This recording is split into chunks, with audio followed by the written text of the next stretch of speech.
A man called Nietzsche wrote that a rope tied between a beast and over a man is a rope over an abyss. We all walk through that rope.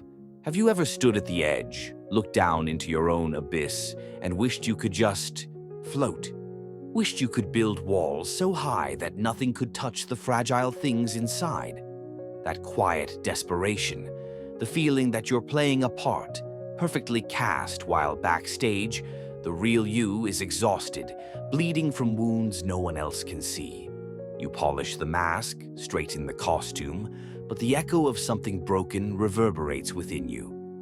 Maybe you're tired of the relentless performance, tired of trying to orchestrate life, to force the world and the people in it into shapes that won't hurt you.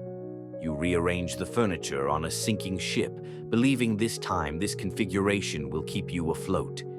Here's the brutal truth, the one whispered in the darkest corners of philosophy. The cage you feel isn't built by the world around you, it's constructed from within. As long as you frantically try to control the weather outside, you ignore the storm raging inside you.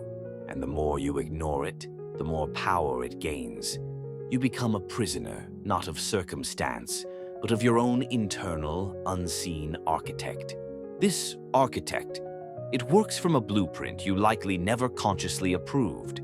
It's drawn with the ink of past pains, unspoken fears, inherited shadows, and the desperate needs of a younger self you've tried to forget. Carl Jung, a master explorer of these inner landscapes, taught us, "I am not what happened to me. I am what I choose to become."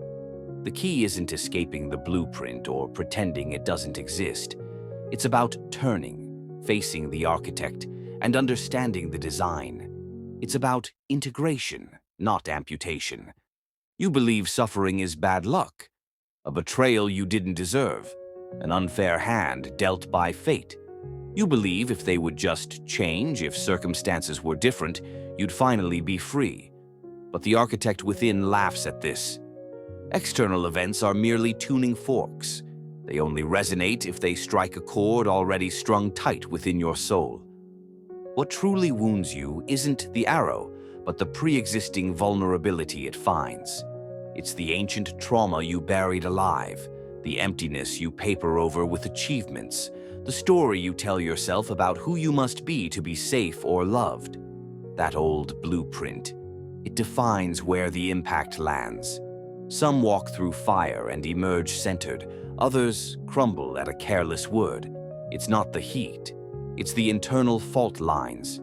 And here lies the most exhausting illusion, the belief that you are the sole master, that conscious will can override the deep unconscious design. You try to be perfect, invulnerable, relentlessly positive, a desperate attempt to force the blueprint into a shape it was never meant to hold. But control is a phantom limb. You feel it, but it has no real power over the deep currents. The more you cling to this illusion, the more tension you create, the more life feels like a battle against yourself. So, stop trying to control suffering. Stop protecting yourself from it. What you desperately need isn't more control, it's more consciousness. Freedom dawns the moment you grasp that the outside world only gains power when it mirrors something unacknowledged inside. The real work, the terrifying and liberating work, is mapping that inner territory, because what you refuse to see designs your destiny. Jung knew, until you make the unconscious conscious, it will direct your life and you will call it fate. That recurring anxiety, that sudden rage, the hollow ache. They aren't random glitches. They are messages from the architect, signals from the deep. Pain, Jung suggested, is the soul's messenger, sometimes appearing like that lady in a black cloth. Don't slam the door. Invite her in. Ask what she needs you to see. But we don't listen, do we? We numb. We distract. We stay busy. We do anything to avoid confronting the blueprint. Suffering intensifies because your conscious self is at war with your unconscious foundations. Part of you craves growth, expansion, tearing down old walls. Another part clings desperately to the familiar, however painful. This friction is the fire. And yes, change hurts. Growth hurts. Letting go of who you thought you were is a kind of death. But it is precisely in that space of ruin, in the ashes of the old design, that true transformation can occur. You cannot heal what you refuse to acknowledge. Jung's wisdom echoes. We cannot change anything until we accept it. Condemnation does not liberate. It oppresses.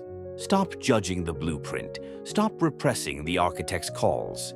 Ignored pain doesn't vanish. It digs tunnels, manifesting as toxic patterns, self-sabotage, inexplicable fear.